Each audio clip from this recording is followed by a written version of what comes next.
Hi all, welcome to entry. ഞാൻ ജിസ്ന. അപ്പോൾ നമ്മുടെ ബാങ്കിങ്ങിൻ്റെ ക്വസ്റ്റ്യൻ ഡിസ്കഷൻ്റെ ക്ലാസ്സാണ്. അപ്പോൾ നമുക്ക് ക്വസ്റ്റ്യനിലേക്ക് പോകാൻ സമയം കളയാണ്ട്. First question, retail bank is targeted to customers. അപ്പോൾ നമ്മളിത് മുൻവർഷങ്ങളിലെ ചോദ്യ പേപ്പറുകളിൽ നിന്ന് എടുത്തിട്ടുള്ള ക്വസ്റ്റ്യൻസ് ആണ് കേട്ടോ. എല്ലാ ക്വസ്റ്റ്യൻസും ഇല്ല, ഇമ്പോർട്ടൻ്റ് ആണെന്ന് തോന്നിയിട്ടുള്ള ക്വസ്റ്റ്യൻസ് ഒന്നും കൂടി എടുത്ത് ഡിസ്കസ് ചെയ്യുകയാണ്. ഓക്കെ, അപ്പോൾ ഫസ്റ്റ് ക്വസ്റ്റ്യനിൽ വരുന്നത് retail bank is targeted to customers. എങ്ങനെയുള്ള കസ്റ്റമേഴ്സിനെയാണ് റീറ്റെയിൽ ബാങ്കുകൾ ടാർഗറ്റ് ചെയ്യുന്നത്? Retail bank is targeted to customers dash. Option A corporate, option B group of companies, option C individuals, option D both corporate and individuals. ഇപ്പോൾ retail banking എന്ന് പറയുമ്പോൾ എന്താണ്? Retail ബാങ്കിന് പറയുന്ന മറ്റു രണ്ട് പേരുകൾ കൺസ്യൂമർ ബാങ്കിങ്, പേഴ്സണൽ ബാങ്കിങ് എന്നൊക്കെ നമുക്കറിയാം അല്ലേ. റീറ്റെയിൽ ബാങ്കിൽ മെയിനായിട്ട് ടാർഗറ്റ് ചെയ്യുന്നത് ഇൻഡിവിജ്വൽ കൺസ്യൂമേഴ്സിനെയാണ്, നമുക്ക് എല്ലാവർക്കും അറിയാവുന്നതാണ്. അപ്പോൾ ഇതിൻ്റെ ആൻസർ എന്താ വരുന്നത്? കോർപ്പറേറ്റുകളല്ല, ഗ്രൂപ്പ് ഓഫ് കമ്പനീസിനെ അല്ല, ബോത്ത് കോർപ്പറേറ്റ് ആൻഡ് ഇൻഡിവിജ്വൽസും അല്ല. ഇവിടെ ആൻസർ വരുന്നത് എന്താണ്? ഇൻഡിവിജ്വൽസിനെയാണ്, സാധാരണക്കാരായിട്ടുള്ള ഇൻഡിവിജ്വൽസിനെയാണ് റീറ്റെയിൽ ബാങ്കിങ്ങിൽ കോൺസെൻട്രേറ്റ് ചെയ്യുന്നത്. So the answer is option C. Next question, in IRAC norms R stands for, എല്ലാവർക്കും അറിയാം അല്ലേ, income recognition and asset classification ആണ് IRAC നോംസ്. അപ്പോൾ ഇൻകം റെക്കഗ്നിഷൻ ഓപ്ഷൻ സി ആണ് ഇതിൻ്റെ ആൻസർ. അസറ്റ് ക്ലാസിഫൈ ചെയ്യാനായിട്ടൊക്കെ നമ്മൾ പഠിച്ചിട്ടുണ്ട്, അസറ്റിനെ പലതായിട്ട് ക്ലാസിഫൈ ചെയ്യണം എന്നൊക്കെ നമ്മൾ പഠിച്ചിട്ടുണ്ട്. അപ്പോൾ IRAC നോംസിൽ income recognition and asset classification. Okay അല്ലേ? The next question, in endorsement the endorser is excluded from his own liability if the instrument is dishonored. എന്താണ്? in dash endorsement ആണ് കേട്ടോ. The endorser is ഇവിടെ നമുക്കൊരു dash ഇടാം. In dash endorsement, the endorser is excluded from his own liability if the instrument is dishonored. Instrument dishonor ആയി കഴിഞ്ഞാൽ endorser അയാളുടെ ലയബിലിറ്റിയിൽ നിന്നും എക്സ്ക്ലൂഡ് ചെയ്യുന്ന തരത്തിലുള്ള എൻഡോഴ്സ്മെൻറ്റ് ഏതാണ്? Option A per pro endorsement, option B facultative endorsement, option C sans frais endorsement, option D none of this. നമ്മൾ types of endorsement ഒക്കെ നമ്മൾ പഠിച്ചിട്ടുള്ളതല്ലേ. എൻഡോഴ്സ്മെൻറ്റിൻ്റെ സെക്ഷൻ എത്രയാണ്? വേഗം ഒന്ന് മനസ്സിൽ പറഞ്ഞേ. സെക്ഷൻ 15 നമ്മൾ പഠിച്ചിട്ടുണ്ട് അല്ലേ. ഇനി പലതരത്തിലുള്ള എൻഡോഴ്സ്മെൻറ്റിന് നമ്മൾ പഠിച്ചിട്ടുണ്ട്. ഒരു ടോപ്പിക്ക് നമ്മൾ കാണുമ്പോൾ, എൻഡോഴ്സ്മെൻറ്റ് കാണുമ്പോൾ ആ ക്വസ്റ്റ്യനിലേക്ക് മാത്രമല്ല, അതുമായിട്ട് റിലേറ്റ് ചെയ്തിട്ടുള്ള കുറേ കാര്യങ്ങൾ നമ്മൾ ഓർക്കുക. അലോഞ്ച് നമ്മൾ പഠിച്ചിട്ടുണ്ട്. എന്താണ്? എക്സ്ട്രാ പീസ് ഓഫ് പേപ്പർ, അതുമായിട്ട് അറ്റാച്ച് ചെയ്യുന്ന എക്സ്ട്രാ പീസ് ഓഫ് പേപ്പറിനെ പറയുന്ന പേരാണ് അലോഞ്ച്. പിന്നെ എന്താ നമ്മൾ പഠിച്ചിട്ടുള്ളത്? എൻഡോഴ്സ്മെൻ്റ് എന്നുള്ള വാക്ക് ഇൻഡോഴ്സം എന്നുള്ള വേർഡിൽ നിന്നാണ് വന്നിട്ടുള്ളത്, which means on the back. ഇതൊക്കെ നിങ്ങളുടെ മനസ്സിലേക്ക് വരണം കേട്ടോ. അതേപോലെ ഇനി നമുക്ക് നോക്കാനുള്ളത് ടൈപ്സ് ഓഫ് എൻഡോഴ്സ്മെൻ്റ് ആണ്. പലതരത്തിലുള്ള എൻഡോഴ്സ്മെൻറ്റ് നമ്മൾ പഠിച്ചിട്ടുണ്ട്. ഇവിടെ ഓപ്ഷനിൽ എന്താ തന്നിട്ടുള്ളത്? ഫസ്റ്റ് വൺ തന്നിട്ടുള്ളത് പെർപ്രോ എൻഡോഴ്സ്മെൻ്റ് ആണ്. എന്താണ് പെർപ്രോ എൻഡോഴ്സ്മെൻ്റ് എന്ന് പറയുന്നത്? ഒന്ന് ഓർത്ത് നോക്കിയേ. എന്താണ്? ഒരു ഏജൻറ്റ് ഒരു നെഗോഷ്യബിൾ ഇൻസ്ട്രുമെൻ്റ് എൻഡോഴ്സ് ചെയ്യുന്നത് അല്ലെങ്കിൽ എൻഡോഴ്സറായിട്ട് നിൽക്കുന്നത് ഒരു ഏജൻ്റാണ് എന്നുണ്ടെങ്കിൽ അതിങ്ങനെയുള്ള എൻഡോഴ്സ്മെൻറ്റിനെയാണ് പെർപ്രോ എൻഡോഴ്സ്മെൻ്റ് എന്ന് പറയുന്നത്. സോ അപ്പോൾ ഈ പെർപ്രോ എൻഡോഴ്സ്മെൻ്റ് എന്ന് പറയുന്നത് ഒരു വാണിംഗ് ആണ്. ആർക്കുള്ളത്? എൻഡോഴ്സിക്കുള്ള വാണിംഗ് ആണ്. എന്തിനാണ് വാണിംഗ് കൊടുക്കണേ? ദാറ്റ് ഈസ് ഇപ്പോൾ ഒരു നെഗോഷ്യബിൾ ഇൻസ്ട്രുമെൻ്റ് ഡിസോണർ ആയിക്കഴിഞ്ഞാൽ നമുക്ക് എൻഡോഴ്സർക്ക് എതിരെ സ്യൂ ചെയ്യാം അല്ലേ. പക്ഷേ ഈ പെർപ്രോ എൻഡോഴ്സ്മെൻ്റ് എന്ന് പറയുന്നത് എൻഡോഴ്സ് ചെയ്ത് തരുന്നത് ഒരു ഏജൻ്റ് ആണ് അല്ലേ. അപ്പോൾ ഏജൻ്റ് അയാളെ എക്സ്ക്ലൂഡ് ചെയ്യാണ്. ആൾ പറയാണ് ഇതിനെന്തെങ്കിലും ഡിസോണർ ആയിക്കഴിഞ്ഞാൽ ഞാൻ ഒരിക്കലും ബാധ്യത ഏറ്റെടുക്കില്ല എന്ന് വെച്ച് കഴിഞ്ഞാൽ ഞാൻ പ്രിൻസിപ്പലിന് വേണ്ടിയിട്ട് ഞാൻ അവിടെ എൻഡോഴ്സ് ചെയ്ത് തരുന്നേ ഉള്ളൂ അല്ലേ. അപ്പോൾ അങ്ങനെയുള്ള എൻഡോഴ്സ്മെൻറ്റിനെയാണ് പെർപ്രോ എന്ന് പറയുന്നത്. ദെൻ നെക്സ്റ്റ് വൺ എന്താ? Facultative endorsement. ഫാക്കൽറ്റേറ്റീവിൽ എന്താ നമ്മൾ പഠിച്ചത്? Notice of dishonour waived. എന്താ? ഒരു എൻഡോഴ്സർ അയാൾക്ക് dishonour means negotiable instrument dishonour ആയിക്കഴിഞ്ഞാൽ അതുമായിട്ട് റിലേറ്റ് ചെയ്ത് നോട്ടീസ് കിട്ടുന്നതിൽ നിന്നും ഞാൻ എന്നെ തന്നെ ഒഴിവാക്കിയിരിക്കുന്നു, നോട്ടീസ് ഓഫ് ഡിസോണർ വെയ്വ്ഡ്, അങ്ങനെ പറയുന്ന എൻഡോഴ്സ്മെൻ്റ് ആണ് ഫാക്കൽറ്റേറ്റീവ് എൻഡോഴ്സ്മെൻറ്റ്. അപ്പോൾ അവിടെ എൻഡോഴ്സ് ചെയ്യുമ്പോൾ എന്താ എഴുതുക? നോട്ടീസ് ഓഫ്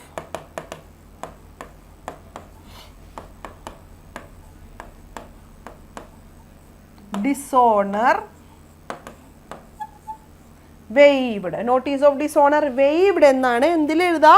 ഫാക്കൽറ്റേറ്റീവ് എൻഡോഴ്സ്മെൻറ്റിൽ എഴുതാറുള്ളത്. ദെൻ നെക്സ്റ്റ് വൺ വരുന്നത് സാൻസ് ഫ്രേസ് ആണ്. സാൻസ് ഫ്രേസിൻ്റെ അർത്ഥം എന്താണ്?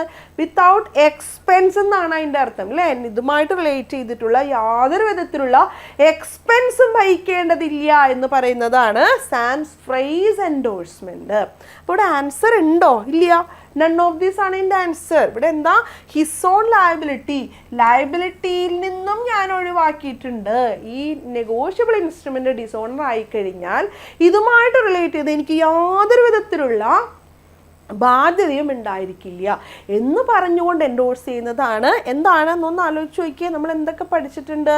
Sans records endorsement. Sans records എന്ന് പറയുമ്പോൾ വിത്തൗട്ട് ലയബിലിറ്റി ടു മീ, എനിക്ക് യാതൊരു വിധത്തിലുള്ള ലയബിലിറ്റിയും ഇല്ല. അത് സാൻസ് റിക്കോർഡ്സ് എൻഡോഴ്സ്മെൻ്റ് ആണ്. ഇത് മൂന്നും മാറിപ്പോകാറുണ്ട് എല്ലാവർക്കും. എത്ര പഠിപ്പിച്ചാലും കുറേ ദിവസം കഴിയുമ്പോൾ മിസ്സേ അതൊരു കൺഫ്യൂഷൻ ഉണ്ട്. നിങ്ങൾ എങ്ങനെയെങ്കിലും മനസ്സിലാക്കി വെക്കുക, അല്ലെങ്കിൽ എവിടെയെങ്കിലും ലെക്ചർ നോട്ട് പോലെ ഒന്ന് എഴുതി വെക്കുക കേട്ടോ. അപ്പോൾ ഫാക്കൽറ്റേറ്റീവും സാൻസ് ഫ്രേസും സാൻസ് റിക്കോർഡ്സും മാറിപ്പോവാതെ പഠിക്കുക കേട്ടോ. The next question, KYC guidelines are issued by RBI under the act. ഏത് ആക്ട് പ്രകാരമാണ് KYC ഗൈഡ്ലൈൻസ് ഇഷ്യൂ ചെയ്തിട്ടുള്ളത്? അപ്പോൾ options BR act, RBI act, NI act, none of this. KYC guidelines issue ചെയ്തിട്ടുള്ളത് BR act പ്രകാരമാണ്. KYC guidelines are issued by RBI under the act BR act, banking regulation act. ഇതിനെപ്പറ്റിയൊന്നും detail ആയിട്ട് പറയണ്ടല്ലോ അല്ലേ? Okay. The next question, regional rural banks are issued license for carrying banking business under dash. RRBകൾക്ക് licence കൊടുക്കുന്നത് എന്ത് പ്രകാരമാണ്? അവരുടെ business conduct ചെയ്യാൻ വേണ്ടിയിട്ട്. RRBകളെ പറ്റിയിട്ടൊക്കെ അറിയാമല്ലോ അല്ലേ? RRBകളുടെ ഫാദർ ആരാന്ന് നമ്മൾ പഠിച്ചിട്ടുണ്ട്. ഫസ്റ്റ് RRB ഏതൊക്കെയാണെന്ന് പഠിച്ചിട്ടുണ്ട്. ഓരോ ഓരോ RRBകളുടെയും ക്യാപിറ്റൽ സ്ട്രക്ചർ നമ്മുടെ ഒക്കെ നിങ്ങളുടെ മനസ്സിലേക്ക് വരിക. RRBകളിൽ പിന്നെന്താ നമ്മൾ പഠിച്ചിട്ടുള്ള ക്യാപിറ്റൽ കോൺട്രിബ്യൂഷൻ, സ്റ്റേറ്റിൻ്റെ ഇത്ര, സെൻട്രലിൻ്റെ ഇത്ര, പിന്നെ എന്താ പറയുക അതിൻ്റെ ഒരു സ്പോൺസറിങ് ബാങ്ക് ഉണ്ട് അതിൻ്റെ ഇത്ര എന്ന് നമ്മൾ പഠിച്ചിട്ടുണ്ട് ഇല്ലേ? ദെൻ കേരളത്തിലെ RRB ഓർക്കുക. അതുമായിട്ട് റിലേറ്റ് ചെയ്തിട്ട് എല്ലാ കാര്യങ്ങളും നിങ്ങളുടെ മനസ്സിലേക്ക് വരിക. ഓക്കെ. അപ്പം നമ്മളോട് ചോദിച്ചിട്ടുള്ള ക്വസ്റ്റ്യൻ എന്താണ്? Carrying are issued licence for carrying banking business. അപ്പോൾ ഏത് പ്രകാരമാണ് RRBകൾക്ക് ലൈസൻസ് കൊടുത്തിട്ടുള്ളത്? Option A special statute, option B companies act, option C cooperative societies act, option D banking regulation act. ഇപ്പം RRBകളാണെന്ന് വെച്ചിട്ട് അതിന് പ്രത്യേക നിയമമൊന്നുമില്ല. അത് BR ആക്ട് പ്രകാരം തന്നെയാണ് അത് വർക്ക് ചെയ്യുന്നത് അല്ലേ? ബാങ്കിങ് റെഗുലേഷൻ ആക്ട് ആണ് അതിൻ്റെ ആൻസർ വരുന്നത്. Next question, person to whom the power of attorney is given is called. ആർക്കാണോ പവർ ഓഫ് അറ്റോർണി കൊടുത്തിട്ടുള്ളത്? ഇതിവിടെ ബാങ്കർ കസ്റ്റമർ റിലേഷൻഷിപ്പ് ആണ് തന്നിട്ടുള്ളത്. അപ്പോൾ ഇത് എന്ത് റിലേഷൻഷിപ്പാണെന്ന് നമുക്കൊന്ന് നോക്കിയാൽ മതി. Option A debtor creditor, option B pawnor pawnee, option C bailor bailee, option D donee donor. ഇവിടെ എന്ത് തന്നിട്ടുള്ളത്? ഫസ്റ്റ് എന്താ പറഞ്ഞിട്ടുള്ളത്? ഡെപ്റ്റർ ക്രെഡിറ്റർ ആണ്. ഡെപ്റ്റർ ക്രെഡിറ്റർ റിലേഷൻഷിപ്പ് നമ്മൾ പറഞ്ഞിട്ടുണ്ട്. ബാങ്കും കസ്റ്റമറും തമ്മിലുള്ള എന്ത് റിലേഷൻഷിപ്പ്? അത് പ്രൈമറി റിലേഷൻഷിപ്പ് അല്ലെങ്കിൽ ബേസിക് റിലേഷൻഷിപ്പാണ്. ഒരു ബാങ്കും കസ്റ്റമറും തമ്മിലുള്ള പ്രൈമറി റിലേഷൻഷിപ്പ് അല്ലെങ്കിൽ ഒരു ബേസിക് റിലേഷൻഷിപ്പ് എന്ന് പറയുന്നത് ഡെപ്റ്റർ ക്രെഡിറ്റർ റിലേഷൻഷിപ്പാണ്. എപ്പോഴും അത് വരിക? ഒരു കസ്റ്റമർ ഒരു ബാങ്കിൽ പൈസ കൊണ്ട് ഡെപ്പോസിറ്റ് ചെയ്യുമ്പോൾ വരുന്നതാണ് debtor creditor relationship. Then pawnor pawnee എന്ന് പറഞ്ഞാൽ പ്ലഡ്ജ് അല്ലേ, പ്ലഡ്ജിൻ്റെ കേസിലാണ് പോണർ പോണി, പ്ലഡ്ജർ പ്ലഡ്ജി എന്നുള്ള രീതിയിൽ അല്ലേ. നമ്മളെ സാധനങ്ങൾ എന്തെങ്കിലും പണയം വെക്കുമ്പോൾ അപ്പോഴാണ് പ്ലഡ്ജർ പ്ലഡ്ജി റിലേഷൻഷിപ്പ് അല്ലെങ്കിൽ pawnor pawnee relationship. Then bailor bailee relationship എന്തെങ്കിലും സേഫ് കസ്റ്റഡി ഓഫ് ആർട്ടിക്കിൾസിൻ്റെ കേസിൽ വരുന്നത് ബെയിലർ ബെയിലി റിലേഷൻഷിപ്പാണ്. ബെയിലർ എന്ന് പറയണത് ആരാ? കസ്റ്റമറാണ്. ബെയിലി എന്ന് പറയണത് ബാങ്കാണ്. ഇവിടെ അങ്ങോട്ടും ഇങ്ങോട്ടും തിരിച്ച് തന്നിട്ടുണ്ട്. പോണർ എന്ന് പറയണത് കസ്റ്റമറും പോണി എന്ന് പറയണത് ബാങ്കുമാണ്. ഇപ്പോൾ ഡെപ്പോസിറ്റ് ചെയ്യുമ്പോൾ ഇത് ബാങ്ക് ഡെപ്റ്ററും ക്രെഡിറ്റർ കസ്റ്റമറുമാണ്.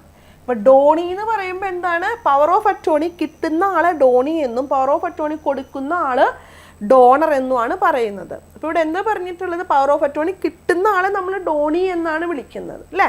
സോ റിലേഷൻഷിപ്പ് എന്ന് പറയുന്നത് ഡോണി ഡോണറുമാണ് കേട്ടോ. അപ്പോൾ ഓരോ കാര്യങ്ങളും നിങ്ങൾ ഓർത്ത് വയ്ക്കുക. ഇതിൻ്റെ ഓരോരോ കാര്യം ഇപ്പോൾ ഡെപ്പോസിറ്റ് ചെയ്യുമ്പോൾ ഡെപ്റ്റർ ക്രെഡിറ്ററാണ്. അതേസമയം ബാങ്കിൽ നിന്ന് ലോൺ എടുക്കുകയോ ഓവർ ഡ്രാഫ്റ്റ് ചെയ്യുകയോ ചെയ്യുമ്പോൾ റിലേഷൻഷിപ്പ് മാറി. അതെന്തായി മാറി? ക്രെഡിറ്റർ ഡെപ്റ്റർ റിലേഷൻഷിപ്പാണ് അല്ലേ. പിന്നെ നമ്മൾ എന്താ പറയുക, കുറേ റിലേഷൻഷിപ്പുകൾ നമ്മൾ പഠിച്ചിട്ടുണ്ട്. മോഡ്ഗേജി റിലേഷൻഷിപ്പ്, പിന്നെ എന്താ പറയുക adviser client relationship, agent principal relationship, trustee beneficiary relationship. ഇതൊക്കെ ഇമ്പോർട്ടൻ്റ് ആണ്. ഇത് മാറിപ്പോവാണ്ട് പഠിക്കുക എന്നുള്ളതാണ് നമുക്ക് ചെയ്യാനുള്ളത്. അടുത്ത question, A and B maintains a joint account. അതായത് ഒരു ജോയിൻ്റ് അക്കൗണ്ട് ഉണ്ട്. പലതരത്തിലുള്ള ജോയിൻ്റ് അക്കൗണ്ടുകൾ നമ്മൾ പഠിച്ചിട്ടുണ്ട് അല്ലേ. Anyone or survivor, former or survivor, latter of survivor അല്ലേ. ഓക്കെ, അപ്പോൾ ഇതിൽ എന്താ പറഞ്ഞിട്ടുള്ളത്? എയും ബിയും ഒരു ജോയിൻ്റ് അക്കൗണ്ട് തുടങ്ങിയിട്ടുണ്ട്. അതെന്ത് അക്കൗണ്ടാന്ന് പറഞ്ഞിട്ടുള്ളത്?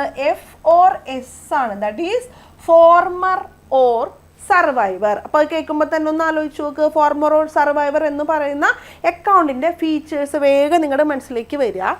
വിത്ത് you, B gives a notice to you stating that the bank should not to make any payment to A without B's signature. You will. നിങ്ങളാണെങ്കിൽ എന്ത് ചെയ്യും? ഇപ്പോൾ ഇവിടെ എന്താ വന്നിട്ടുള്ളത്? എയും ബിയും ജോയിൻ്റ് അക്കൗണ്ട് തുടങ്ങിയിട്ടുള്ളത്. എന്താണത്? എഫ് ഓർ എസ് ആണ്, ഫോർമർ ഓർ സർവൈവർ ആണ്. എന്താണ് ഈ ഫോർമർ ഓർ സർവൈവർ അക്കൗണ്ടിൻ്റെ പ്രത്യേകത? നമുക്കറിയാം, പ്രൈമറി അക്കൗണ്ട് ഹോൾഡർക്ക് എല്ലാ തരത്തിലുള്ള അവകാശവും ഉള്ള അക്കൗണ്ടാണ് ഫോർമർ ഓർ സർവൈവർ. എന്നാണോ പ്രൈമറി അക്കൗണ്ട് ഹോൾഡർ ഇല്ലാണ്ടാവുന്നത് അപ്പോൾ മാത്രം സെക്കൻഡറി അക്കൗണ്ട് ഹോൾഡർക്ക് ഫുൾ അവകാശവും ഈ ഫുൾ റൈറ്റും കിട്ടുന്ന അക്കൗണ്ടുകളാണ് ഫോർമർ ഓർ സർവൈവർ. ഫോർമർ അതായത് ഫസ്റ്റ് അക്കൗണ്ട് ഹോൾഡർ മരിച്ചാൽ മാത്രമാണ് സെക്കൻഡ് ഹോൾഡർക്ക് അവിടെ റൈറ്റ് ഉള്ളൂ. അതൊന്ന് മനസ്സിലിരിക്കട്ടെ. ഇനി ഇവിടെ എന്താ ചെയ്തത്? B gives notice to you. B എന്ത് ചെയ്തു? ബാങ്കിലേക്ക് ഒരു നോട്ടീസ് കൊടുത്തു. എന്നിട്ട് എന്താ പറഞ്ഞിട്ടുള്ളത്? Should not to make any payment to A. B പറയുകയാണ് എന്ത്? ഇനി എ ചെക്ക് അല്ലെങ്കിലും കൊണ്ടുവന്നിട്ടുണ്ടെങ്കിൽ എക്ക് പേയ്മെൻറ്റുകൾ ഒന്നും നടത്തേണ്ടതില്ല എന്ന് പറഞ്ഞുകൊണ്ട് ബി നോട്ടീസ് കൊടുത്തു. കൊടുക്കണമെങ്കിൽ എന്ത് വേണം? ബിയുടെ സിഗ്നേച്ചർ ഇല്ലാതെ എക്ക് പേയ്മെൻറ്റുകൾ ഒന്നും കൊടുക്കരുത് എന്ന് പറഞ്ഞുകൊണ്ടുള്ളൊരു നോട്ടീസാണ് ബാങ്കിലേക്ക് കൊടുത്തത്. ഇവിടെ ഇത് പോസിബിൾ ആണോ? ബാങ്ക് ആണെങ്കിൽ എന്താ ചെയ്യുക എന്നുള്ളതാണ് നമ്മളോട് ചോദിച്ചിട്ടുള്ളത്. ഓക്കെ, ഓപ്ഷൻസ് നോക്കാം. Act as per the notice of B and seek signature of A and be in the account. എന്താ പറഞ്ഞിട്ടുള്ളത്? നോട്ടീസിൻ്റെ പ്രകാരം പ്രവർത്തിക്കും. എന്നിട്ട് പറയും എന്താ? എയോട് പറയുകയാണ് ബിയുടെ സിഗ്നേച്ചർ ഇല്ലാണ്ട് ഞങ്ങൾക്കൊന്നും തരാൻ പറ്റില്ല.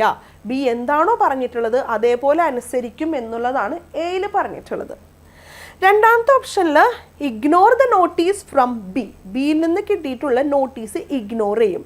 Because he will come into the picture only after the death of the A. ബിയുടെ കിട്ടിയിട്ടുള്ള നോട്ടീസ് ഇഗ്നോർ ചെയ്യും. എന്തുകൊണ്ടാണ്?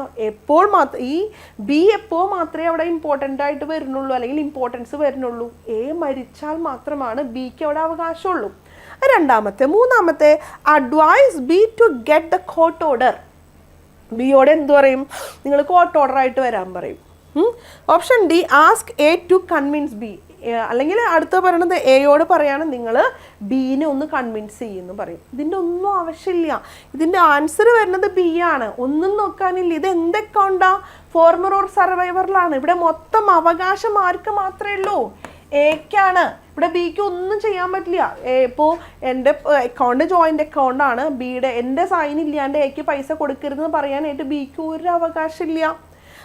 ഏതൊരു സർവൈവർ ആണെന്നുണ്ടെങ്കിൽ ഓക്കെ, അപ്പോൾ രണ്ടാൾക്കും തുല്യാവകാശമാണ് നമ്മൾ പഠിച്ചിട്ടുണ്ട്. പക്ഷെ ഇത് ഫോർമർ ഓർ സർവൈവർ ആണ്. ഇവിടെ മൊത്തം അവകാശം എക്ക് മാത്രമാണ്. എ ഇല്ലാണ്ടായാൽ മാത്രമാണ് ബിക്ക് അവകാശമുള്ളൂ. സോ ഒന്നുമില്ല, ബിയുടെ ആ ലെറ്റർ ബാങ്ക് എന്ത് ചെയ്യും? റിജക്റ്റ് ചെയ്യുകയാണ് ചെയ്യുക, ഇഗ്നോർ ചെയ്യുകയാണ് ചെയ്യുക. ക്ലിയർ ആയല്ലോ അല്ലേ? അടുത്ത question. The right of lien refers to. അപ്പോൾ ലീൻ എന്ന് പറയുന്നത്, റൈറ്റ് ഓഫ് ലീൻ എന്ന് പറയുന്നത് എന്താണ്? Option A right of the debtor to forgo the securities. Option B right of the creditor to sell the securities of the debtor. Option C right of the creditor to retain the possession of the securities belonging to the debtor. Option D right of the debtor to pledge the securities. അപ്പോൾ lien എന്ന് പറയുന്നത് right of the debtor to forgo the securities അതല്ല അല്ലേ? Then രണ്ടാമത്തെ ഓപ്ഷനിൽ എന്താ പറഞ്ഞിട്ടുള്ളത്? Right of the creditor to sell securities of the debtor. ക്രെഡിറ്ററുടെ അവകാശമാണ് എന്ത്?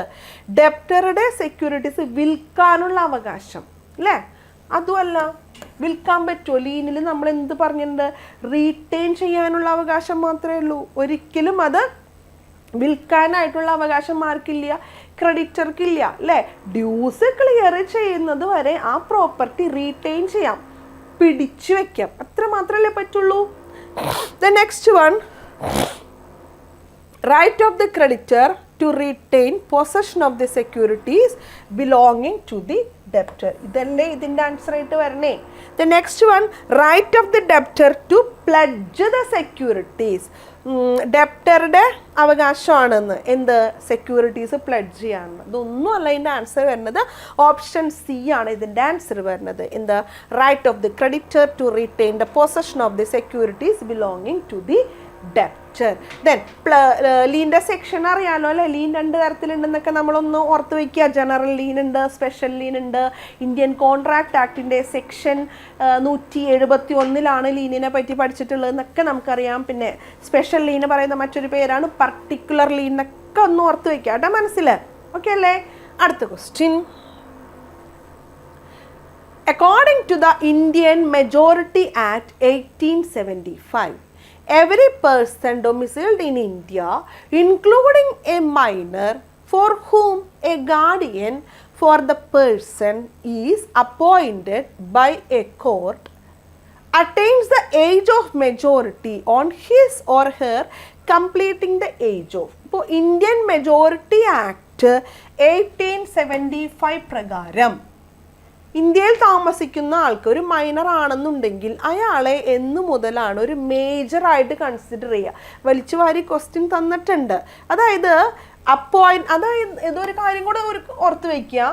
കോടതി ഗാർഡിയനെ അപ്പോയിന്റ് ചെയ്യുന്ന കേസ് ആണെന്നുണ്ടെങ്കിൽ, കോടതി ഒരു ഗാർഡിയനെ അപ്പോയിന്റ് ചെയ്യുന്ന കേസ് ആണെന്ന് നമ്മൾ ഗാർഡിയൻ പലതരത്തിൽ പഠിച്ചിട്ടുണ്ട് അല്ലേ? നാച്ചുറൽ ഗാർഡിയൻ ഉണ്ട്, ലീഗൽ ഗാർഡിയൻ ഉണ്ട്, ടെസ്റ്റമെന്ററി ഗാർഡിയൻ ഉണ്ട് എന്നൊക്കെ നമ്മൾ പഠിച്ചിട്ടുണ്ട് അല്ലേ? ഇനി അപ്പോൾ നാച്ചുറൽ ഗാർഡിയൻ എന്ന് പറയുമ്പോൾ ബൈ ബർത്തിൽ വരുന്നതാണ് അല്ലേ? ലീഗൽ ഗാർഡിയൻ എന്ന് പറയുമ്പോൾ കോർട്ട് അപ്പോയിന്റ് ചെയ്യുന്നതാണ്. ദെൻ ടെസ്റ്റമെന്ററി ഗാർഡിയൻ എന്ന് പറയുമ്പോൾ വിൽപത്ര പ്രകാരം വരുന്ന ഗാർഡിയനാണ് ടെസ്റ്റമെന്ററി ഗാർഡിയൻ. ഓക്കെ, ഇവിടെ കോടതി അപ്പോയിന്റ് ചെയ്യുന്ന ലീഗൽ ഗാർഡിയൻ ആണ് എന്നുണ്ടെങ്കിൽ ഒരു കുട്ടി, സാധാരണ ഒരു കുട്ടി മേജറായിട്ട് കൺസിഡർ ചെയ്യുന്ന 18 വയസ്സാണ്. പക്ഷെ കോടതി അപ്പോയിന്റ് ചെയ്യുന്ന കേസാണെന്നുണ്ടെങ്കിൽ കുറേ നാൾ മുൻപ് വരെ ഒരു കുട്ടി മേജറായിട്ട് കൺസിഡർ ചെയ്യണമെന്നുണ്ടെങ്കിൽ 21 വയസ്സാവണമായിരുന്നു. പക്ഷേ ഇപ്പോൾ ആ നിയമം ഇല്ല, ഇപ്പോൾ 18 വയസ്സ് തന്നെയാണ് കേട്ടോ. Okay, the next question. As per RBI guidelines, a deposit account has to be classified as unclaimed deposit account and to be transferred to debt account with RBI. if there is no operation in the account for a period of dash years. Period of dash years. എന്താ RBIയുടെ guide lines പ്രകാരം 10 വർഷമായിട്ടും നമ്മൾ ഇതൊന്നും നോക്കാനില്ല, എത്രയും നാൾ ആയിട്ട് transaction ഒന്നും ഒരു അക്കൗണ്ടിൽ ഇല്ല എന്നുണ്ടെങ്കിൽ ആ അക്കൗണ്ടിൽ എത്രത്തോളം ക്രെഡിറ്റ് ബാലൻസ് ഉണ്ടോ അത് എങ്ങോട്ട് മാറ്റണം എന്ന് പറഞ്ഞിട്ടുണ്ട്, ഡെഫ് അക്കൗണ്ടിലേക്ക് മാറ്റണം എന്ന് പറഞ്ഞിട്ടുണ്ട്. എന്താണ് ഡെഫ് അക്കൗണ്ടുകൾ? ഡെപ്പോസിറ്റേഴ്സ് എഡ്യൂക്കേഷൻ അവയർനെസ് ഫണ്ടാണ് ഡെഫ് അക്കൗണ്ടുകൾ. ഡെപ്പോസിറ്റേഴ്സ് എഡ്യൂക്കേഷൻ അവയർനെസ് ഫണ്ടാണ് അല്ലേ. അപ്പോൾ RBI ഗൈഡ് ലൈൻസ് പ്രകാരം എത്ര നാളത്തേക്കാണ്? 10 വർഷമായിട്ടും നമ്മൾ ഇനാക്റ്റീവ് അക്കൗണ്ടുകൾ പഠിച്ചിട്ടുണ്ട്, ഇനോപ്പറേറ്റീവ് അക്കൗണ്ടുകൾ പഠിച്ചിട്ടുണ്ട് അല്ലേ. എന്താണ് ഇനാക്റ്റീവ് അക്കൗണ്ടുകൾ? 12 മാസമായിട്ടും ട്രാൻസാക്ഷൻ ഒന്നും ഇല്ല എന്നുണ്ടെങ്കിൽ അതിനെ നമ്മൾ വിളിക്കുന്നത് ഇനാക്റ്റീവ് എന്നാണ് അല്ലേ. 2 വർഷമായിട്ടും ട്രാൻസാക്ഷൻ ഒന്നും ഇല്ല എന്നുണ്ടെങ്കിൽ അത് ഇനോപ്പറേറ്റീവ് അല്ലെങ്കിൽ നമ്മൾ വിളിക്കുന്നതാണ് ഡോർമെൻ്റ് അക്കൗണ്ടുകൾ അല്ലേ. ഇനി 10 വർഷമായിട്ടും, അപ്പോൾ ഇത് കൺഫ്യൂഷൻ ആവരുത് കേട്ടോ. 10 വർഷമായിട്ടും ട്രാൻസാക്ഷൻ ഇല്ലാത്ത അക്കൗണ്ടുകളെ വിളിക്കുന്ന പേരല്ല ഡെഫ് അക്കൗണ്ട് എന്ന്. 10 വർഷമായിട്ടും ട്രാൻസാക്ഷൻ ഇല്ലാതെ ഇരിക്കുന്ന അക്കൗണ്ടുകൾ ഉണ്ട് എന്നുണ്ടെങ്കിൽ, അതിലെന്തെങ്കിലും ബാലൻസ് ഉണ്ട് എന്നുണ്ടെങ്കിൽ, അതിലെത്ര രൂപ ആയിക്കോട്ടെ, എത്ര രൂപയാണ് എന്നുണ്ടെങ്കിലും അതിലുള്ള പൈസ എങ്ങോട്ട് മാറ്റാനായിട്ട് പറഞ്ഞിട്ടുണ്ട്? ഡെപ്പോസിറ്റേഴ്സ് എഡ്യൂക്കേഷൻ അവയർനെസ് ഫണ്ടിലേക്ക് മാറ്റാനായിട്ട് RBI പറഞ്ഞിട്ടുണ്ട്. ഇപ്പോൾ ഡെഫിൻ്റെ കേസ് നിങ്ങൾക്കറിയാം അല്ലേ. ഇപ്പോൾ 10 വർഷമായിട്ടും ട്രാൻസാക്ഷൻ ഒന്നുമില്ല. അപ്പോൾ ഇത്രയും പൈസ എടുത്ത് എങ്ങോട്ട് മാറ്റി? ഡെഫിലേക്ക് മാറ്റി.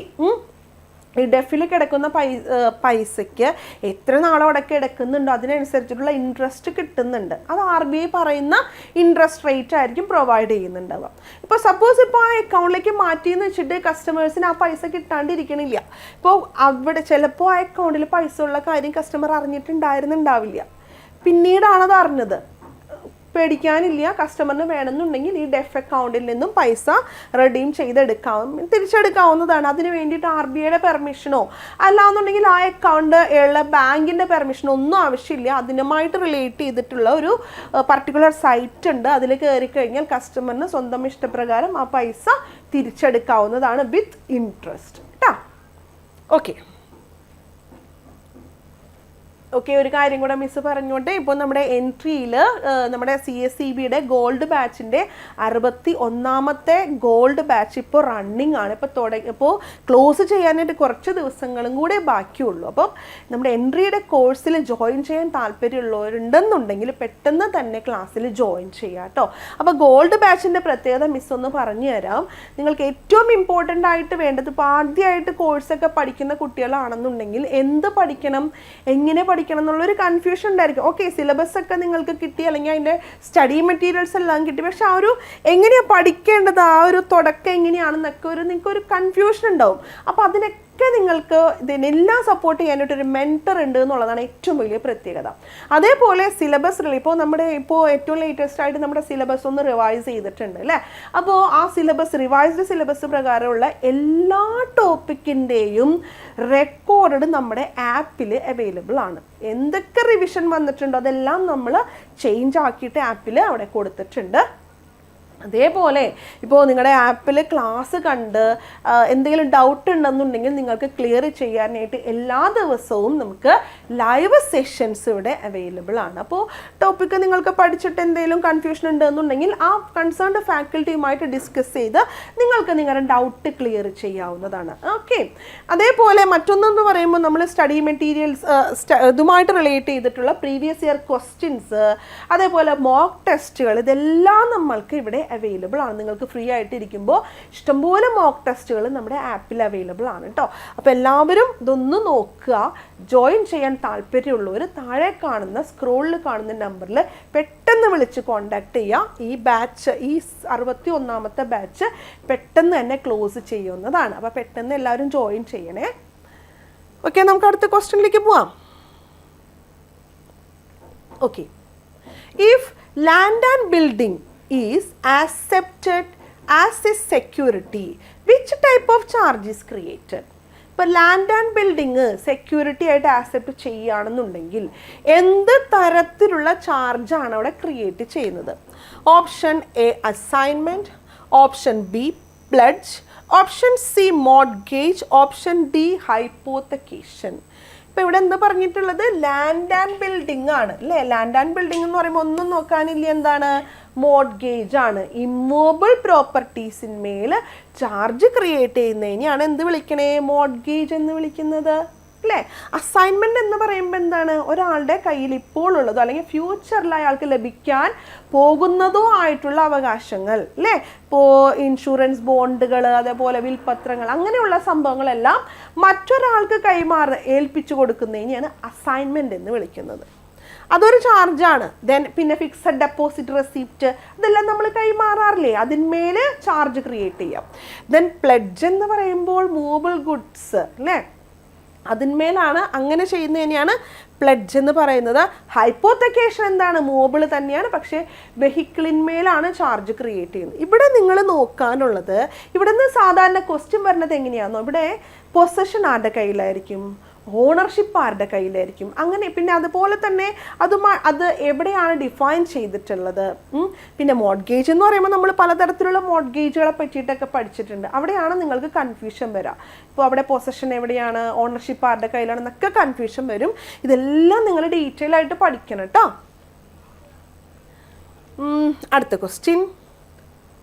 When bank allows overdraft in the current account of the customer, the relationship between the bank and the customer is overdraft ചെയ്തു. When a bank allows overdraft in the current account of the customer, അയാളുടെ current അക്കൗണ്ടിൽ നിന്നും ഓവർഡ്രോ ചെയ്യാനായിട്ട് സമ്മതിച്ചു. അങ്ങനെയാണെങ്കിൽ എന്താണ് ഈ relationship എന്നാണ് ചോദിച്ചിട്ടുള്ളത്. Option A creditor debtor, option B debtor creditor, option C principal agent, option D none of these. എന്താണ് ഓവർ ഡ്രാഫ്റ്റ് ചെയ്യുമ്പോൾ എന്ത് റിലേഷൻഷിപ്പാ? ക്രെഡിറ്റർ ഡെപ്റ്റർ അല്ലേ? നമ്മൾ പറഞ്ഞു ലോൺ എടുക്കുമ്പോഴും ഓവർ ഡ്രാഫ്റ്റ് ചെയ്യുമ്പോഴും ബാങ്കും കസ്റ്റമറും തമ്മിലുള്ള റിലേഷൻഷിപ്പ്. അപ്പോൾ ബാങ്ക് ആരായി മാറി? ക്രെഡിറ്ററാണ്. ഡെപ്റ്റർ ആരാണ്?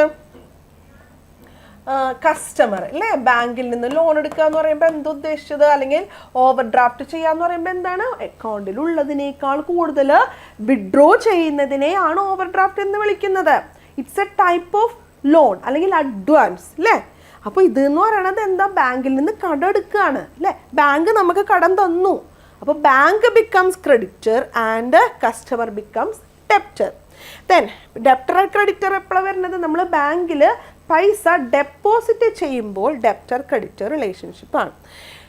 പ്രിൻസിപ്പൽ ഏജന്റ് റിലേഷൻഷിപ്പ് എപ്പോഴാണ് വരുന്നത്? കസ്റ്റമറിൻ്റെ ആവശ്യങ്ങൾക്ക് അനുസരിച്ചിട്ട് അല്ലെങ്കിൽ കസ്റ്റമറിന് വേണ്ടിയിട്ട് ബാങ്ക് പ്രവർത്തിക്കുമ്പോൾ ആണ് പ്രിൻസിപ്പൽ ഏജന്റ് റിലേഷൻഷിപ്പ് വരുന്നത്. പ്രിൻസിപ്പൽ ആരാണ് ഇവിടെ? കസ്റ്റമറാണ്. ബാങ്ക് ആരാണ്? ഏജന്റ് ആണ്. അതായത് ബില്ലുകൾ അടയ്ക്കുക, ഷെയറുകൾ വാങ്ങുക, വിൽക്കുക, നമ്മൾ പഠിച്ചിട്ടുള്ളതാണ് ഇതെല്ലാം അല്ലേ? നൺ ഓഫ് ദീസ് ആണ് അടുത്ത് വന്നിട്ടുള്ളത്. അപ്പോൾ അതിൻ്റെ ആൻസർ വരുന്നത് കറണ്ട് അക്കൗണ്ടിൽ സാധാരണ ഒരു അക്കൗണ്ടിൽ കറണ്ട് അക്കൗണ്ടിലാണല്ലോ ഓവർ ഡ്രാഫ്റ്റ് ഫെസിലിറ്റി വരുന്നത്. ബാക്കിയുള്ള അക്കൗണ്ടിലെല്ലാം ലോണാണ്. എന്ത് തന്നെ ആയാലും അത് ഒരു ക്രെഡിറ്റർ ഡെപ്റ്റർ റിലേഷൻഷിപ്പാണ്. ഓക്കെ, അടുത്ത question. After the closure of the account close ചെയ്ത് കഴിഞ്ഞാൽ, option A the bank need not maintain secrecy, option B bank is still bound to maintain secrecy, then option C bank is bound to give details to CIBIL, none of this.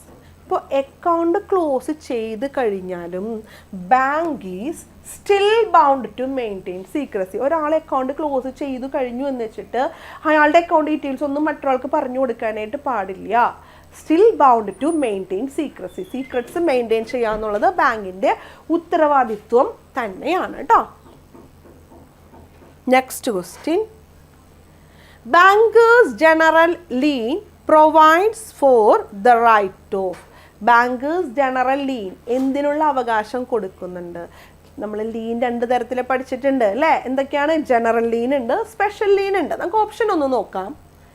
To retain the goods, to sell the goods, to sell after giving a reasonable notice, none of the above. അപ്പം ബാങ്കിൻ്റെ lean എന്ന് പറയുന്നത് നമ്മൾ ആദ്യം തന്നെ നോക്കാം. Lean എവിടെയാണ് define ചെയ്തിട്ടുള്ളത്? 171 ഇന്ത്യൻ കോൺട്രാക്ട് ആക്ടിൻ്റെ. ഇപ്പോൾ ലീന് 2 തരത്തിലുണ്ട്. ജനറൽ ലീൻ ഉണ്ട്, സ്പെഷ്യൽ ലീൻ ഉണ്ട് അല്ലേ? സ്പെഷ്യൽ ലീൻ ഉണ്ട്, ജനറൽ ലീൻ ഉണ്ട്. ജനറൽ ലീൻ എന്ന് പറയുമ്പോൾ എന്താ? ഡെപ്റ്ററുടെ കയ്യിലുള്ള ഡെപ്റ്റർ ഡ്യൂസ് ക്ലിയർ ചെയ്യുന്നത് വരെ ഡെപ്റ്ററുടെ ഏത് പ്രോപ്പർട്ടിന്മേലും അവകാശമുള്ളതാണ് ജനറൽ ലീൻ.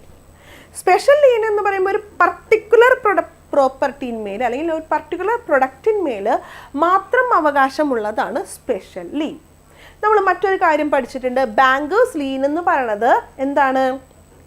ജനറൽ ലീനുമാണ്, ഇംപ്ലൈഡ് പ്ലെഡ്ജുമാണ്. എന്താ അതിൻ്റെ അർത്ഥം? ജനറൽ ലീൻ എന്ന് പറയുമ്പോൾ ഏത് പ്രോപ്പർട്ടിയിന്മേലും അവകാശമുണ്ട്. അതായത് ഡെപ്റ്ററുടെ ഡ്യൂസ് ക്ലിയർ ചെയ്തിട്ടില്ല. ഇപ്പോൾ ഡെപ്റ്റർ പ്രോപ്പർട്ടി കൊടുത്തിട്ടുണ്ടായിരിക്കും, പക്ഷെ അതുകൊണ്ട് മതിയായില്ല എന്നുണ്ടെങ്കിൽ ഇയാളുടെ വിലപിടിപ്പുള്ള മറ്റ് വസ്തുക്കളിന്മേലും അവകാശം ഉന്നയിക്കാനുള്ള അവകാശം ആർക്കുണ്ട്? ബാങ്കിനുണ്ട്. സോ ബാങ്കേഴ്സ് ലീൻ എന്ന് പറയുന്നത് ജനറൽ ലീനാണ്. അതോടൊപ്പം തന്നെ ഇംപ്ലൈഡ് പ്ലെഡ്ജുമാണ് അല്ലേ? ഇംപ്ലൈഡ് പ്ലെഡ്ജും ആണ്. അപ്പം എന്താണ് പ്ലെഡ്ജ് എന്ന് പറയുന്നത്? What is the difference between lien and pledge? ലീനിൽ പ്രോപ്പർട്ടി പിടിച്ചു വെക്കാനുള്ള അവകാശം മാത്രമേ ഉള്ളൂ അല്ലേ? റൈറ്റ് ടു റീറ്റെയിൻഡ് പ്രോപ്പർട്ടിയാണ് ലീൻ. പ്ലെഡ്ജ് എന്ന് പറയുമ്പോൾ ഡ്യൂസ് ക്ലിയർ ചെയ്യാത്ത പക്ഷം ആ പ്രോപ്പർട്ടി സെയിൽ ചെയ്യാനുള്ള അവകാശം പ്ലെഡ്ജിലുണ്ട്. അപ്പോൾ ബാങ്കിൽ പറയുന്നത് ഇംപ്ലൈഡ് പ്ലെഡ്ജാണ്. ഇംപ്ലൈഡ് എന്ന് പറഞ്ഞാൽ ഇൻബിൽട്ട് ആണ്. ബാങ്ക് പറഞ്ഞാലും പറഞ്ഞില്ലെങ്കിലും ലോൺ എടുത്തിട്ട് കസ്റ്റമർ അത് തിരിച്ചടച്ചില്ല എന്നുണ്ടെങ്കിൽ ബാങ്കിന് എന്തിനുള്ള അവകാശമുണ്ട്? ആ പ്രോപ്പർട്ടി സെയിൽ ചെയ്യാനുള്ള അവകാശമുണ്ട്. ലീനുമാണ് പ്ലെഡ്ജുമാണ്.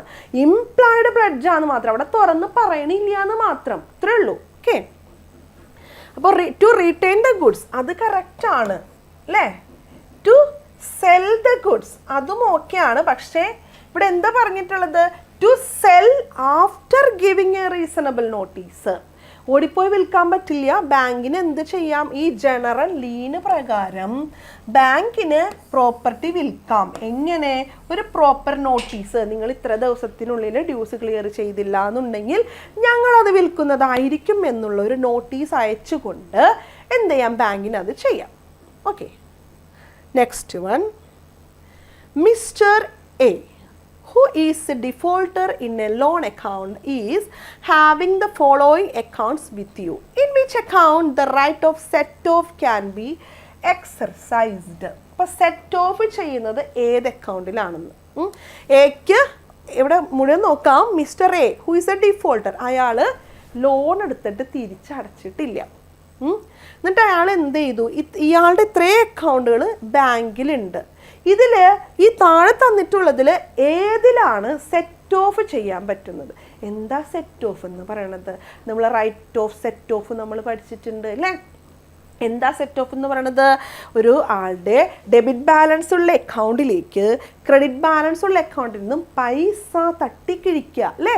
അതിനെയാണ് സെറ്റ് ഓഫ് എന്ന് പറയുന്നത്. ചുരുക്കി പറഞ്ഞു കഴിഞ്ഞാൽ ഒരാൾ ബാങ്കിൽ നിന്ന് ലോൺ എടുത്തിട്ടുണ്ട്. അയാൾ ആ ലോൺ എമൗണ്ട് തിരിച്ചടയ്ക്കാത്ത പക്ഷം അയാൾക്ക് ആ ബാങ്കിൽ ഏതെങ്കിലും തരത്തിലുള്ള ഡെപ്പോസിറ്റുകൾ ഉണ്ട് എന്നുണ്ടെങ്കിൽ അതിൽ നിന്നെടുത്ത് ലോൺ അക്കൗണ്ടിലേക്ക് ട്രാൻസ്ഫർ ചെയ്യാനുള്ള അവകാശത്തിനെയാണ് സെറ്റ് ഓഫ് എന്ന് വിളിക്കുന്നത്. നമ്മൾ പഠിച്ചിട്ടുണ്ട് സെറ്റ് ഓഫിൻ്റെ കുറേ കണ്ടീഷൻസ് ഒക്കെ നമ്മൾ പഠിച്ചിട്ടുണ്ട് അല്ലേ? അത് പിന്നെ എന്താ പറയുക, ഒരേ ബാങ്ക് തന്നെയാണ് പക്ഷേ ഡിഫറെൻറ്റ് ബ്രാഞ്ചസ് ആയാലും കുഴപ്പമില്ല അല്ലേ? കുറേ കാര്യങ്ങൾ നമുക്ക് പഠിച്ചിട്ടുണ്ട്. നമുക്കൊന്ന് നോക്കാം. അപ്പോൾ ഇവിടെ സെറ്റ് ഓഫ് ചെയ്യാൻ പറ്റുന്നത് ഫസ്റ്റ് വൺ, ജോയിൻ്റ് അക്കൗണ്ട് വിത്ത് വൈഫ്. പറ്റുമോ? സെറ്റ് ഓഫ് ചെയ്യാൻ പറ്റുമോ? ഇല്ല. ഇത് ജോയിൻ്റ് അക്കൗണ്ടാണ്. എയുടെ സ്വന്തം അക്കൗണ്ടിൽ നിന്ന് മാത്രമാണ് എന്ത് ചെയ്യാൻ പറ്റുള്ളൂ? സെറ്റ് ഓഫ് ചെയ്യാൻ പറ്റുള്ളൂ. ഇപ്പോൾ എ ആണ് ഡീഫോൾട്ട് വരുത്തിയിട്ടുള്ളത്. എ ആൻഡ് ബി എന്ന് പറയുന്ന ഒരു ജോയിൻ്റ് അക്കൗണ്ടാണ്. അതിൽ നിന്ന് എടുത്തിട്ട് ലോൺ അക്കൗണ്ടിലേക്ക് ട്രാൻസ്ഫർ ചെയ്യാൻ പറ്റില്ല, because it is a joint account. പിന്നെ current account in the name of mister A, executor of late mister X. ഇതെന്താണ്? എയുടെ പേരിലുള്ള ഒരു അക്കൗണ്ടാണ്, പക്ഷെ അയാൾ എന്താണ്? എക്സിൻ്റെ ഒരു എക്സിക്യൂട്ടറായിട്ട് പ്രവർത്തിക്കുന്ന ഒരു അക്കൗണ്ടാണ്. അത് പറ്റുമോ? ഇല്ല. അത് ആരുടെയാണ്? മെയിനായിട്ട് എക്സിൻ്റെയാണ്. അത് എക്സിക്യൂട്ടറായിട്ട് പ്രവർത്തിക്കുകയാണ്. അതിന്മേൽ സെറ്റ് ഓഫ് ചെയ്യാൻ പറ്റില്ല. The next one, current account in the name of partnership firm in which A is a partner. ഒരു പാർട്ട്ണർഷിപ്പ് ഫേമിൻ്റെ അക്കൗണ്ടാണ്. അതിൽ എ ഒരു പാർട്ട്ണറാണ്. പാർട്ട്ണർഷിപ്പ് അക്കൗണ്ടിൻ്റെ പേരിലുള്ള ഒരു കറണ്ട് അക്കൗണ്ട് ഉണ്ട്, പക്ഷെ അതിൽ എ ജസ്റ്റ് ഒരു പാർട്ട്ണറാണ്. എ മാത്രമാണ് അവിടെ ലയബിൾ ആയിട്ടുള്ളത്. ഇപ്പോൾ ABC അക്കൗണ്ട് ആണെന്നുണ്ടെങ്കിൽ അവിടെ പറ്റില്ല. മൊത്തം 3 പാർട്ട്നേഴ്സും കൂടിയിട്ട് ലോൺ എടുത്തിട്ടുണ്ടെന്നുണ്ടെങ്കിൽ ഓക്കെ, പക്ഷെ ഇവിടെ എ മാത്രമാണ് ഡിഫോൾട്ടർ. അത് ആ പാർട്ട്ണർഷിപ്പ് അക്കൗണ്ടിനെ അഫക്റ്റ് ചെയ്യില്ല അല്ലേ. The next one, A term deposit in the name of A becoming due. എയുടെ പേരിൽ ഒരു ടേം ഡെപ്പോസിറ്റ് ഉണ്ട് ഡ്യൂ ആയിട്ടുള്ളത്, അതിന്മേൽ എന്ത് ചെയ്യാം, സെറ്റ് ഓഫ് ചെയ്യാം അല്ലേ. അപ്പോൾ അതാണ് അതിൻ്റെ ആൻസർ വരുന്നത്, a term deposit in the name of A becoming due. അപ്പോൾ സെറ്റ് ഓഫിൻ്റെ കണ്ടീഷൻസ് ഒക്കെ ഒന്ന് ഓർത്ത് വെക്കുക കേട്ടോ. The next question, the DICGC insures deposit up to a maximum of rupees dash in the event of bank fails. DICGC എന്താ, deposit insurance credit guarantee corporation. നമുക്കറിയാം DICGC വന്നത് ഇൻവെസ്റ്റേഴ്സിൻ്റെ പ്രൊട്ടക്ഷന് വേണ്ടിയിട്ടാണ് അല്ലേ. അതൊക്കെ നിങ്ങൾക്ക് അറിയാവുന്ന കാര്യങ്ങളാണ്. കസ്റ്റമേഴ്സിൻ്റെ ആദ്യ കാലഘട്ടങ്ങളിലൊന്നും ബാങ്കിൽ ആൾക്കാർക്ക് പേടിയായിരുന്നു പൈസ ഡെപ്പോസിറ്റ് ചെയ്യാൻ വേണ്ടിയിട്ട് അല്ലേ. അപ്പോൾ അവർക്ക് കൂടുതൽ പ്രൊട്ടക്ഷൻ അല്ലെങ്കിൽ കുറച്ചും കൂടെ ഒരു എന്താ പറയുക, ബാങ്കിലൊരു വിശ്വാസം കൊണ്ടുവരാൻ വേണ്ടിയിട്ടൊക്കെയാണ് DICGC ഫോം ചെയ്തത്. നിങ്ങൾക്കറിയാം DICയും CGCയെയും കൂടെ കമ്പൈൻ ചെയ്തിട്ട് DICGC വന്ന കാര്യങ്ങളൊക്കെ ഒന്ന് മനസ്സിലേക്ക് വരട്ടെ കേട്ടോ. ഇവിടെ നമ്മളോട് സിമ്പിളായിട്ടുള്ള ക്വസ്റ്റ്യൻ ആണ് ചോദിച്ചിട്ടുള്ളത്. DICGCയിൽ മാക്സിമം കവറേജ് എമൗണ്ട് എത്രയാണ്, എത്ര രൂപയോളം ആണ് മാക്സിമം DICGCയിൽ പ്രൊട്ടക്ഷൻ കിട്ടുന്നത് എന്ന് പറയുമ്പോൾ 5 lakhs ആണ്. 5 ലക്ഷം രൂപയുടെ വരെ കവറേജ് ആണ് DICGCയിൽ കിട്ടുന്നത് അല്ലേ. അത് പ്രിൻസിപ്പളും ഇൻട്രസ്റ്റും അടക്കം 5 ലക്ഷം രൂപയാണ് DICGCയുടെ കവറേജ് വരുന്നത് കേട്ടോ. അടുത്ത ക്വസ്റ്റ്യൻ,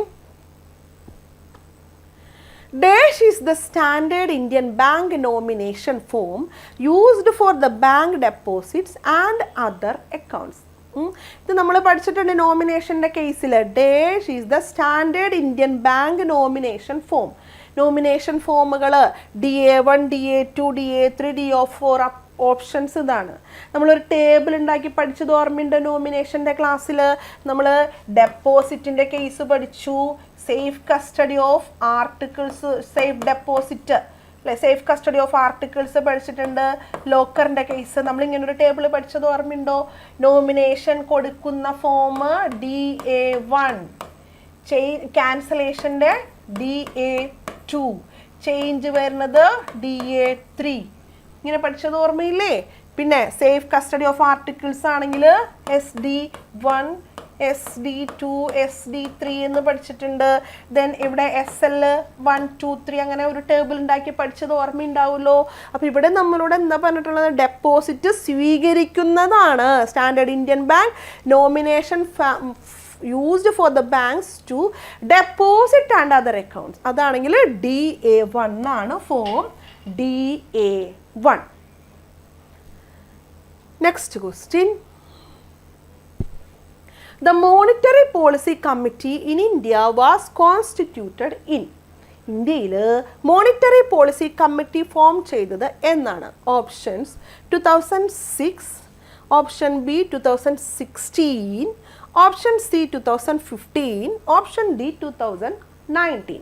അപ്പോൾ മോണിറ്ററി പോളിസി കമ്മിറ്റി ഫോം ചെയ്തത് 2016 അല്ലേ. ഇന്ത്യയിൽ എന്താണ്, ഇൻഫ്ലേഷനും ഡീഫ്ലേഷനും ഒന്നും കൂടാതെ അതിൻ്റെ കാര്യങ്ങളിലെല്ലാം ഡിസിഷൻ എടുക്കാനായിട്ട് അതെല്ലാം റിസർവ് ബാങ്ക് ഓഫ് ഇന്ത്യയുടെ സെൻട്രൽ ബോർഡ് മെമ്പേഴ്സ് എല്ലാവരും കൂടെ കൂടിയിട്ടുണ്ടായിരുന്നു ഇതിന് വേണ്ടിയിട്ട്. പക്ഷേ ഇപ്പോൾ അങ്ങനെയല്ല, ഒരു 6 അംഗങ്ങൾ അടങ്ങുന്ന, അതായത് റിസർവ് ബാങ്ക് ഓഫ് ഇന്ത്യയുടെ ഇപ്പോൾ എന്താ പറയുക ഇമ്പോർട്ടൻ്റ് ആയിട്ടുള്ള 6 മെമ്പേഴ്സ് അടങ്ങിയിട്ടുള്ളൊരു കമ്മിറ്റിയാണ് മോണിറ്ററി പോളിസി കമ്മിറ്റി എന്ന് പറയുന്നത്. ഓക്കെ, അപ്പം ബാക്കിയുള്ള കാര്യങ്ങളൊക്കെ അറിയാം നമുക്ക്. മോണിറ്ററി പോളിസി കമ്മിറ്റിയുടെ instruments, monetary instrument, non monetary instruments എന്നൊക്കെ പറഞ്ഞുകൊണ്ട് നമ്മൾ കുറേ കാര്യങ്ങൾ നമ്മൾ പഠിച്ചിട്ടുണ്ട്. ഇപ്പോൾ നമ്മളതൊന്നും ഡിസ്കസ് ചെയ്യുന്നില്ല, അതൊക്കെ ഒന്ന് നോക്കുക നിങ്ങൾ. അടുത്ത question, A demand draft is made by DD ആരാ ഉണ്ടാക്കണേ? Customer, account holder, banker, pay. അപ്പോൾ DD ആരാ ഉണ്ടാക്കണേന്ന് ചോദിച്ചു കഴിഞ്ഞാൽ അത് കസ്റ്റമർ അല്ല, അത് ബാങ്കാണ് അല്ലേ. ഇവിടെ DD എല്ലാവരും എടുത്തിട്ടുണ്ടാവും അല്ലേ. നമ്മൾ എന്താ ചെയ്യണേ, പണ്ട് കാലത്തൊക്കെ നമുക്ക് CSEBയുടെ എക്സാമിന് എന്താ പറയുക, DD എടുക്കണമായിരുന്നു. ഇന്നത്തെ പോലെ ഓൺലൈനൊന്നും ഉണ്ടായിരുന്നില്ല അല്ലേ. അപ്പോൾ DD എടുക്കണം എന്നുണ്ടെങ്കിൽ, ഇപ്പോൾ എനിക്ക് എക്സാം എഴുതണം എന്നുണ്ടെങ്കിൽ ഞാനിപ്പോൾ ഏതെങ്കിലും ബാങ്കിൽ പോയിട്ട് DD എടുക്കണം. അപ്പോൾ DD എടുക്കണം എന്നുണ്ടെങ്കിൽ ഞാൻ ഇത്ര പൈസ അവിടെ കൊടുക്കുക, അത് ബാങ്കാണ് DD തരണത് അല്ലേ. അപ്പോൾ ബാങ്കാണ് DD പ്രിപ്പയർ ചെയ്യുന്നത്. DDയും ചെക്കും തമ്മിലുള്ള ഏറ്റവും ഒരു വ്യത്യാസം എന്ന് പറയുമ്പോൾ DD കുറച്ചും കൂടെ പ്രൊട്ടക്ഷൻ ഉണ്ടായിരിക്കും, ബിക്കോസ് ഇത് ഓൾറെഡി പെയ്ഡ് ആണ്. ഒരിക്കലും ഡിസോണർ ആവുന്നുള്ളൊരു കേസ് DDയിലില്ല. ഓക്കെ, അങ്ങനെയുള്ള കാര്യങ്ങളൊക്കെ നമ്മൾ DDയിൽ പഠിച്ചിട്ടുണ്ട്. DDയിലെ 4 പാർട്ടീസ് ഉണ്ടെന്നൊക്കെ നമ്മൾ പഠിച്ചിട്ടുണ്ട് അല്ലേ. അതൊക്കെ ഒന്ന് ഓർക്കുക കേട്ടോ. അടുത്ത question, if A customer leaves their belongings or documents accidentally in the bank, what is the role of the bank while holding these items? ഇപ്പോൾ ഒരാൾ തൻ്റെ ഇമ്പോർട്ടൻ്റ് ആയിട്ടുള്ള വാല്യുബിൾസ് ബാങ്കിൽ വെച്ച് മറന്നു എന്ന് വിചാരിക്കാം. അപ്പോൾ ഇവിടെ ബാങ്കിൻ്റെ റോൾ എന്താണെന്നാണ് നമ്മളോട് ചോദിച്ചിട്ടുള്ളത്. Option A agent, option B trustee, option C Bailey, option D debtor. ഒന്നും നോക്കാനില്ല. ഒരു കസ്റ്റമർ തൻ്റെ ബിലോങ്ങിങ്സ് ബാങ്കിൽ വെച്ച് മറന്നു എന്നുണ്ടെങ്കിൽ അത് സൂക്ഷിച്ച് വെക്കുക എന്നുള്ളത് ബാങ്കിൻ്റെ ട്രസ്റ്റി എന്നുള്ള നിലയിലാണ്. ഏജന്റ് എന്ന് നമുക്ക് പറയാൻ പറ്റില്ല. എന്താണ്, ട്രസ്റ്റി ആണ്. ഏജന്റ് എന്ന് പറയുമ്പോൾ കസ്റ്റമറിന് ഓൺ ബിഹാഫ് ഓഫ് കസ്റ്റമർ ചെയ്യേണ്ട കാര്യം ബാങ്ക് ചെയ്യുന്നതാണ് ഏജന്റ് അല്ലേ. ബെയിലി എന്ന് പറയുമ്പോൾ സേഫ് കസ്റ്റഡി ഓഫ് ആർട്ടിക്കിൾസ് ആണ്. ദെൻ ഡെപ്റ്റർ എന്ന് പറയുമ്പോൾ പൈസ ഡെപ്പോസിറ്റ് ചെയ്യുമ്പോഴാണ്. ട്രസ്റ്റി ആണ് നമ്മൾ എന്തെങ്കിലും വിലപിടിപ്പുള്ള സാധനങ്ങൾ ബാങ്കിൽ വെച്ച് മറന്നു എന്നുണ്ടെങ്കിൽ ബാങ്ക് ട്രസ്റ്റി ആയിട്ടാണ് വർക്ക് ചെയ്യുന്നത് കേട്ടോ. ഓക്കെ അല്ലേ. അപ്പോൾ ഇത്രയാണ് നമ്മുടെ ക്വസ്റ്റ്യൻസ് കേട്ടോ. അടുത്ത ടോപ്പിക് അടുത്ത ക്ലാസ്സിൽ ഡിസ്കസ് ചെയ്യാം. Okay, thank you.